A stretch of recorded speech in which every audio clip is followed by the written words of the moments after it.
हिंदी माध्यम की पाठशाला में आप सभी का स्वागत है।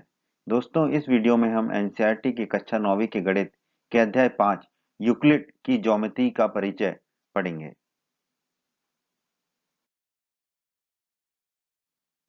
तो दोस्तों, अध्याय 5 यूक्लिड की ज्योमेट्री का परिचय में हम निम्नलिखित विषयों को पढ़ेंगे। सबसे पहले हम पढ़ेंगे भूमिका कि यूक्लिड की ज्योमेट्री का परिचय क्या है, यूक्लिड कौन थे, उनका योगदान क्या था ज्योमेट्री में, इत्यादि इत्यादि। फिर हम पढ़ेंगे यूक्लिड की कुछ परिभाषाओं को। उसके पश्चात हम पढ़ेंगे कुछ अभिग्रहित को और हम समझेंगे कि अभिग्रहित किन्हें कहते हैं। उसके बाद हम अभिधारणाएं, जो यूक्लिड ने कुछ अभिधारणाएं दी थी, उनको पढ़ेंगे। अभिधारणाएं क्या होती हैं वो भी समझेंगे। उसके बाद हम एक प्रमेय को हल करेंगे और अंत में यूक्लिड की जो पांचवी अभिधारणा के समतुल्य रूपांतरण जो है उसका हम अध्ययन करेंगे। ठीक है, तो ये कुछ छोटी सी चीजें हैं, कुछ चीजें हैं जिनका हम इस अध्याय में अध्ययन करेंगे। भूमिका। मिस्र में अलेक्जेंड्रिया के एक गणित के शिक्षक थे यूक्लिड।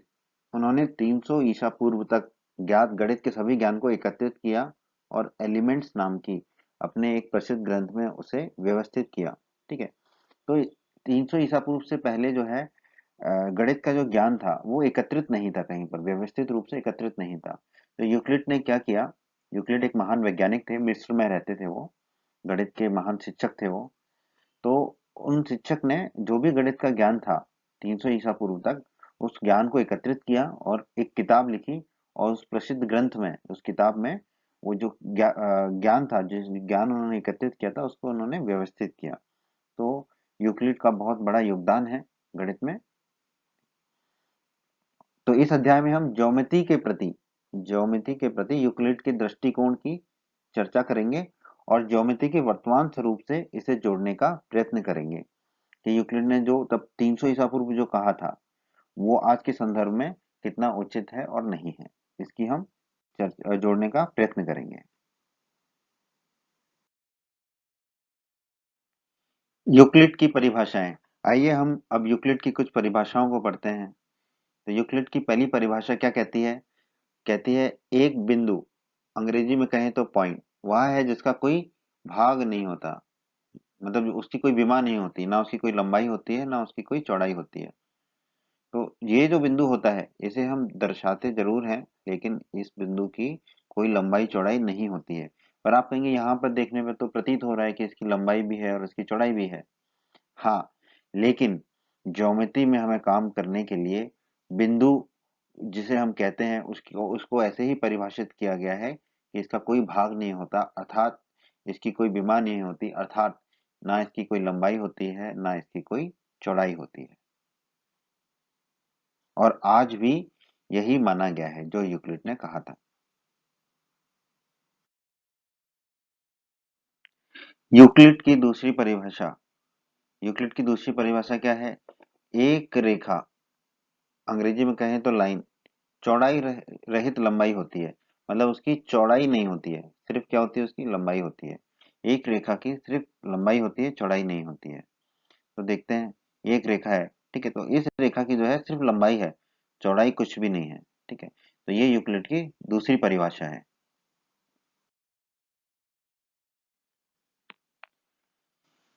यूक्लिड की तीसरी परिभाषा देखते हैं। यूक्लिड की तीसरी परिभाषा क्या है, एक रेखा के सिरे बिंदु होते हैं। एक रेखा के कितने सिरे होते हैं, दो सिरे होते हैं। तो यूक्लिड की तीसरी परिभाषा के अनुसार एक रेखा के सिरे जो है वो बिंदु होते हैं।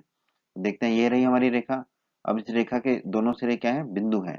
एक रेखा के दोनों सिरे क्या होते हैं, हमारे बिंदु होते हैं। ठीक है, और बिंदु हमने देखा था, बिंदु की परिभाषा भी, बिंदु की लंबाई चौड़ाई कुछ भी नहीं होती है। ठीक है ना, तो एक रेखा के सिरे बिंदु होते हैं। यूक्लिड की चौथी परिभाषा देखते हैं। यूक्लिड की चौथी परिभाषा है एक सीधी रेखा ऐसी रेखा है जो स्वयं पर बिंदुओं के साथ सपाट रूप से स्थित होती है।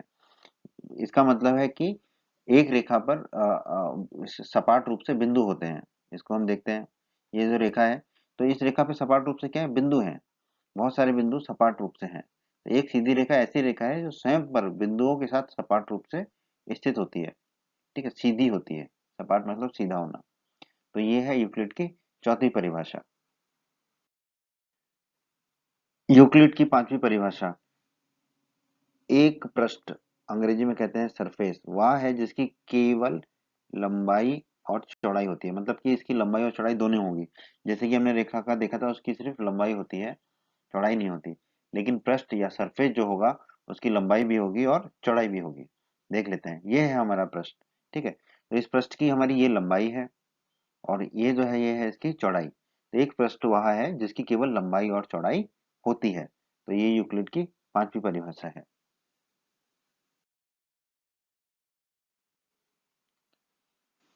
यूक्लिड की छठी परिभाषा। छठी परिभाषा क्या है? पृष्ठ के किनारे, अंग्रेजी में कहें तो एजेस, रेखाएं होती हैं। ठीक है, अभी हमने देखा था पृष्ठ क्या होता है, जिसकी लंबाई और चौड़ाई है। तो ये हमारा पृष्ठ हो गया। अब इस पृष्ठ के जो किनारे हैं, वो क्या होती है? रेखा होती है। देखो, ये लंबाई वाली रेखा हो गई, ये जो किनारा है ये क्या हो गई? हमारी एक रेखा हो गई। उसी तरह दूसरा किनारा, ये भी क्या हो गई? रेखा हो गई। ठीक है, तो पृष्ठ के जो किनारे हैं वो क्या होती हैं? रेखाएं होती हैं। तो ये यूक्लिड की छठी परिभाषा है। यूक्लिड की अगली परिभाषा पढ़ते हैं। घबराइए नहीं दोस्त, ये यूक्लिड की हम आखिरी परिभाषा पढ़ रहे हैं, सातवीं और आखिरी। एक समतल पृष्ठ, ठीक है, या अंग्रेजी में कहें तो प्लेन सरफेस, ऐसा पृष्ठ है जो स्वयं पर सीधी रेखाओं के साथ सपाट रूप से स्थित होता है। इससे पहले हमने रेखाओं का पढ़ा था। रेखा जो है सपाट रूप से स्थित होती है बिंदुओं पर, और जो समतल पृष्ठ है वो किस पर सपाट रूप से स्थित होता है? सीधी रेखाओं पर। ठीक है, इसको हम देख लेते हैं। ये है हमारा समतल पृष्ठ। ठीक है, अब हम देखेंगे कि ये सीधी रेखाओं पर सपाट रूप से स्थित है। ये रही सीधी रेखाएं, सपाट रूप से स्थित है। और ये भी सीधी रेखाएं, इन पर भी सपाट रूप से स्थित है। तो हम कह सकते हैं कि एक समतल पृष्ठ ऐसा पृष्ठ है जो स्वयं पर सीधी रेखाओं के साथ सपाट रूप से स्थित होता है। ये यूक्लिड की सातवीं परिभाषा है। अभिग्रहित, एक्जियोम्स। ठीक है, तो अभिग्रहित क्या होते हैं, इसको हम जानने की कोशिश करते हैं। यूक्लिड ने कुछ गुणों को बिना सिद्ध किए सत्य कथन मानने की कल्पना की। ये कल्पनाएं वास्तव में स्पष्टता सर्वव्यापी सत्य थे। ठीक है, तो हर चीज को सिद्ध नहीं किया जा सकता। ठीक है, जैसे कि शून्य में एक जोड़ेंगे तो एक मिलेगा। ठीक है, तो शून्य, एक, दो, तीन, ये क्या है? इनको हमें मानना ही है ना, ये हमारे अंक हैं। तो इसी तरह यूक्लिड ने कुछ गुणों को बिना सिद्ध किए सत्य मानने की कल्पना की।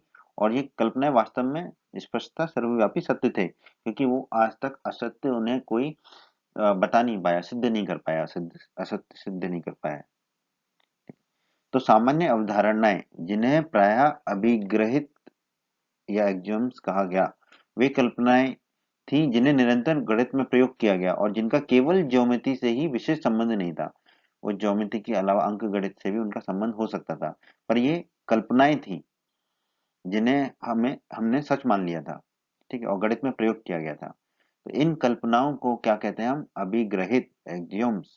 ठीक है, तो ये आप याद रखिएगा। अभिग्रहित क्या है? कुछ ऐसी कल्पनाएं हैं जो सर्वव्यापी सत्य हैं, जिन्हें आज तक कोई असत्य सिद्ध नहीं कर पाया है। ठीक है, उन्हें हम अब अभिग्रहित कहते हैं। अभिधारणाएं, पोस्टुलेट्स। अभी हमने पढ़ा था यूक्लिड ने कुछ गुणों को बिना सिद्ध किए सत्य कथन मानने की कल्पना की थी। ठीक है, ये कल्पनाएं वास्तव में स्पष्टता सर्वव्यापी सत्य थे। ठीक है, तो उन्होंने अभिधारणा शब्द का प्रयोग उन कल्पनाओं के लिए किया जो विशिष्ट रूप से ज्योमेट्री से संबंधित थी। ठीक है, तो जो कल्पनाएं ज्योमेट्री से संबंधित थी उनको उन्होंने क्या कहा? अभिधारणाएं। ठीक है, और जो ज्योमेट्री से संबंधित नहीं थी उन्हें उन्होंने उसे कहा अभिग्रहित। ठीक है, पर आज के समय में अभिधारणाएं और अभिग्रहित में कोई अंतर नहीं है।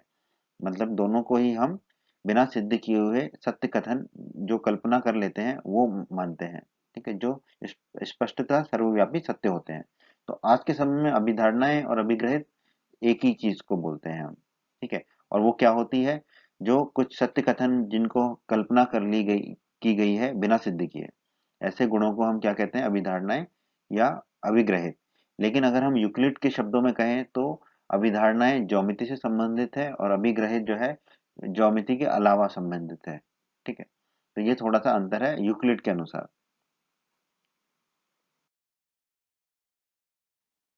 आइए दोस्तों, अब हम यूक्लिड के कुछ अभिग्रहित को पढ़ते हैं। तो पहला अभिग्रहित क्या कहता है, वे वस्तुएं जो एक ही वस्तु के बराबर हो, वो वस्तुएं एक दूसरे के बराबर होती हैं। ठीक है, तो ये जो अभिग्रहित है, ये उस समय कल्पना थी, लेकिन अब तो हमें पता है कि ये सत्य है। तो अभी हम देखते हैं क्या है, वे वस्तुएं जो एक ही वस्तु के बराबर हो। तो इसको हम उदाहरण से देखते हैं। जैसे कि ए अगर बी के बराबर है और सी भी बी के बराबर है, तो फिर क्या मिलेगा हमें, ए भी जो है वो सी के बराबर होगा। ठीक है, तो यही यूक्लिड का पहला अभिग्रहित है।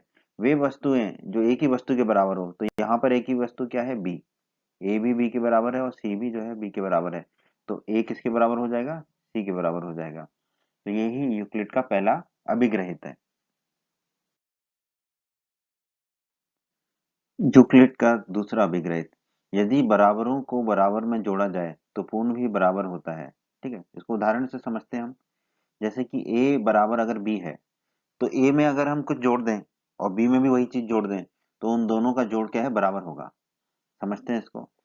ए और बी बराबर थे, ए में हमने सी को जोड़ दिया, बी में भी सी को जोड़ दिया, तो ए धन बी किसके बराबर होगा, बी धन सी के। यही यूक्लिड का दूसरा अभिग्रहित कहता है। यदि बराबरों को बराबरों में जोड़ा जाए तो पूर्ण भी बराबर होते हैं। ठीक है, ए बी के बराबर था और ए में जो जोड़ा सी, वही हमने बी में जोड़ दिया सी, तो ए धन सी किसके बराबर हो गया, बी धन सी के। तो ये यूक्लिड का दूसरा अभिग्रहित है।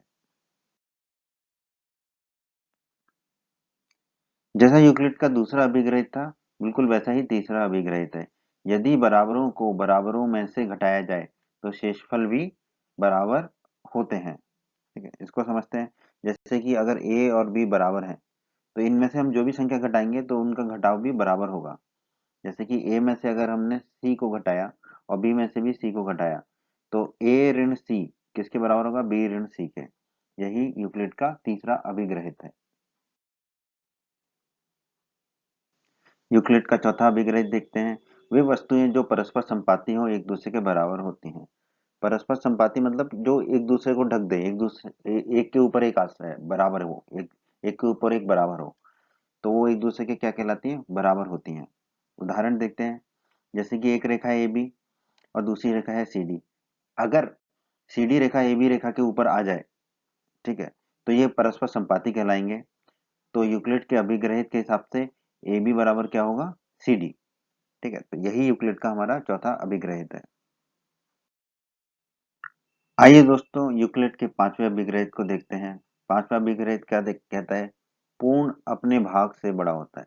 ठीक है, ये हमें पता है। उदाहरण देख लेते हैं कि अगर a बराबर b धन c है, ठीक है, तो a के कितने भाग हो गए, दो भाग हो गए, b और c। ठीक है, तो इससे हम क्या निष्कर्ष निकाल सकते हैं, a जो है वो b से बड़ा होगा, a c से भी बड़ा होगा। ठीक है, तो यही यूक्लिड का पांचवा अभिग्रहित है। पूर्ण, पूर्ण मतलब a है यहाँ पर, पूर्ण मतलब जिसके भाग होंगे। तो ए के कितने भाग हैं यहाँ पे, बी और सी दो भाग हैं। तो पूर्ण अपने भाग से बड़ा होगा, तो ए जो है वो बी से बड़ा होगा, ए सी से भी बड़ा होगा। ठीक है, यही यूक्लिड का पांचवा अभिग्रहित है। दोस्तों, यूक्लिड का छठा अभिग्रहित देखते हैं। एक ही वस्तुओं के दुगने परस्पर बराबर होते हैं। ठीक है, उदाहरण से समझते हैं इसको हम। जैसे कि बी अगर दो का दुगना है, बी अगर ए का दुगना है और सी भी ए का दुगना है, ठीक है, तो फिर क्या होगा, बी और सी बराबर होंगे। यही हमारे यूक्लिड का छठा अभिग्रहित है। एक वस्तुओं के दुगने परस्पर बराबर होते हैं। तो हमने देखा, ए का दुगना बी है और ए का दुगना सी भी है, तो बी किसके बराबर होगा, सी के बराबर होगा। यही यूक्लिड का छठा अभिग्रहित है। यूक्लिड का सातवां अभिग्रहित भी यूक्लिड के छठे अभिग्रहित की तरह है। एक ही वस्तुओं के आधे परस्पर बराबर होते हैं। उदाहरण से समझते हैं। जैसे कि ए का आधा अगर बी है और ए का आधा अगर सी भी है, तो बी बराबर क्या होगा, सी होगा, क्योंकि बी भी एक आधा है और सी भी एक आधा है। यही यूक्लिड का सातवां अभिग्रहित है। यूक्लिड का अगला अभिग्रहित देखते हैं। इसे कहते हैं हम अभिग्रहित 5.1। ठीक है, दिए हुए दो भिन्न बिंदुओं से होकर एक अद्वितीय रेखा खींची जा सकती है। अद्वितीय का मतलब है सिर्फ और सिर्फ एक। ठीक है, जैसे कि हम कहते हैं ना, ताजमहल अद्वितीय है, क्योंकि ताजमहल जैसा दूसरी कोई इमारत है नहीं दुनिया में। तो अद्वितीय का मतलब होता है सिर्फ और सिर्फ एक। तो ये अभिग्रहित क्या कह रहा है कि दो भिन्न बिंदुओं से होकर सिर्फ एक अद्वितीय रेखा खींची जा सकती है। इसका मतलब है सिर्फ एक ही रेखा खींची जा सकती है। उदाहरण से देखते हैं हम, दो बिंदु है हमारे पी और क्यू, तो इन दोनों बिंदुओं से होकर सिर्फ और सिर्फ एक ही रेखा जा सकती है, तो उस रेखा को हम कहेंगे अद्वितीय रेखा। ठीक है। तो यूक्लिड का 5.1 अभिग्रहित क्या कहता है, दिए हुए दो भिन्न बिंदुओं से होकर एक अद्वितीय रेखा खींची जा सकती है। ये बहुत ही जरूरी अभिग्रहित है, इसको आप हमेशा के लिए याद रखिएगा। ठीक है, कि दो भिन्न बिंदुओं से होकर सिर्फ और सिर्फ एक ही रेखा खींची जा सकती है। आइए अब हम यूक्लिड की कुछ अभिधारणाओं को देखें। यूक्लिड की पहली अभिधारणा क्या कहती है, एक बिंदु से अन्य बिंदु तक एक सीधी रेखा खींची जा सकती है। ठीक है, इसको देखते हैं। एक बिंदु, दूसरा बिंदु, अब इन दोनों बिंदुओं को मिलाएंगे तो एक क्या खींच सकते हैं हम, सीधी रेखा। एक बिंदु से दूसरे बिंदु तक हम एक सीधी रेखा खींच सकते हैं, ये हमें पता है। ठीक है, तो यही यूक्लिड की पहली अभिधारणा थी कि जो रेखा होगी वो क्या होगी, सीधी रेखा होगी। एक बिंदु से दूसरे बिंदु तक एक सीधी रेखा खींची जा सकती है।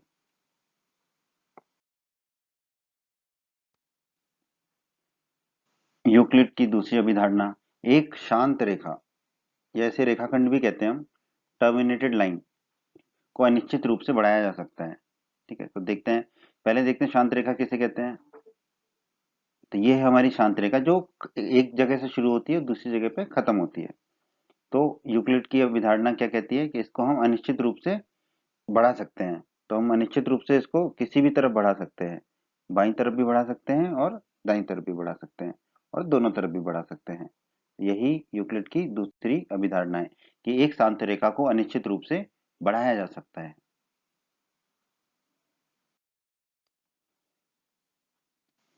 तो यूक्लिड की तीसरी अवधारणा क्या है, किसी को केंद्र मानकर और किसी त्रिज्या से एक वृत्त खींचा जा सकता है।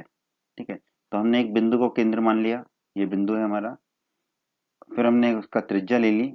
अब इस त्रिज्या त्रिज्या की सहायता से बिंदु को केंद्र मानकर हम क्या खींच सकते हैं, एक वृत्त खींच सकते हैं।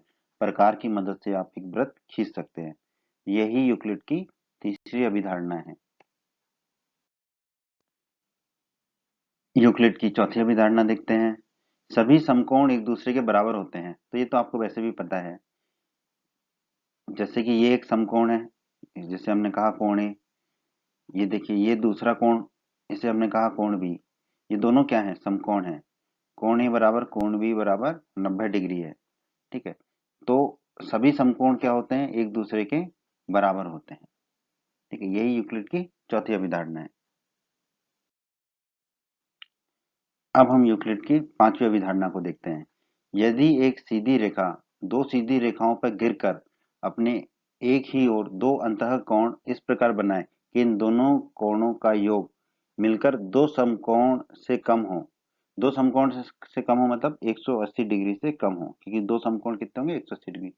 तो वे दोनों सीधी रेखाएं अनिश्चित रूप से बढ़ाए जाने पर उसी ओर मिलती हैं, जिस ओर यह योग दो समकोण से कम होता है। ठीक है, तो ये अभिधारणा आपके लिए थोड़ी सी नई है, तो इसको हम चित्र की सहायता से समझते हैं। दो रेखाएं हैं, ए और बी, और दूसरी रेखा है सी डी। इन दोनों रेखाओं को एक रेखा काटती है पी क्यू। ठीक है, अब पी क्यू ने इन दोनों रेखाओं को काटा, तो इन दोनों रेखाओं के काटने के बाद एक बाईं तरफ मिला हमें हिस्सा और दूसरा हिस्सा दाईं तरफ मिला। तो बाईं तरफ के जो कोण है वो कोण है कोण एक और कोण दो। ठीक है, कोण एक और कोण दो। तो अगर इन कोणों का योग दो समकोण से कम होगा, ठीक है, दो समकोण का योग कितना होगा, 90 डिग्री धन 90 डिग्री बराबर 180 डिग्री। तो इन दोनों कोणों का योग 180 डिग्री से अगर कम होगा तो ये दोनों रेखाएं जो है उस दिशा में जाके आगे जाके मिलेंगी। ठीक है, एक दूसरे को काटेंगी, एक दूसरे को ये दोनों रेखाएं काटेंगी। तो यही यूक्लिड की पांचवी अभिधारणा है कि जिस तरफ वो कोणों का योग 180 डिग्री से कम होगा या दो समकोण से कम होगा, उसी दिशा में वो दोनों रेखाएं मिलेंगी, एक दूसरे को काटेंगी।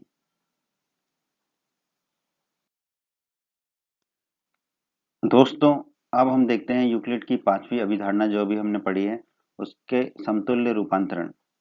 यूक्लिड की पांचवी अभिधारणा के परिणाम स्वरूप यदि दो रेखाओं पर गिरने वाली रेखा एक ही ओर के दोनों अंतःकोण का योग 180 डिग्री के बराबर हो तो दोनों रेखाएं कभी भी प्रतिच्छेद नहीं कर सकती। उदाहरण से देखते हैं, ये दो रेखाएं आ गई। अब इनको जो रेखा काट रही है, ठीक है, अगर जो इस कोण बन रहे हैं, इन दोनों कोणों का योग अगर 180 डिग्री है तो ये दोनों रेखाएं कभी भी एक दूसरे को प्रतिच्छेद नहीं करेंगी, अर्थात ये दोनों रेखाएं क्या होंगी, एक दूसरे के समानांतर रेखाएं होंगी। ठीक है। और अगर एक तरफ के कोणों का योग 180 है तो दूसरी तरफ के कोणों का योग भी 180 ही होगा।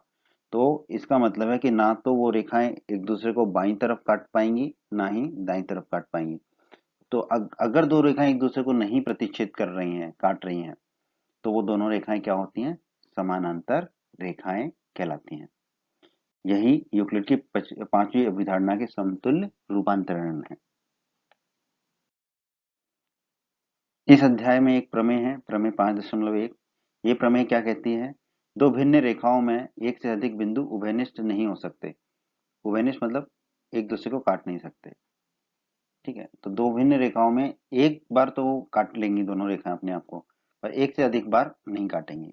तो उनमें सिर्फ एक ही बिंदु उभयनिष्ठ होगा, एक से अधिक नहीं होगा। एक तो होगा पर एक से अधिक नहीं होगा। ठीक है, तो अब हम इसे सिद्ध करते हैं। हमने यहाँ पर दो रेखाएं मान ली, एल और एम।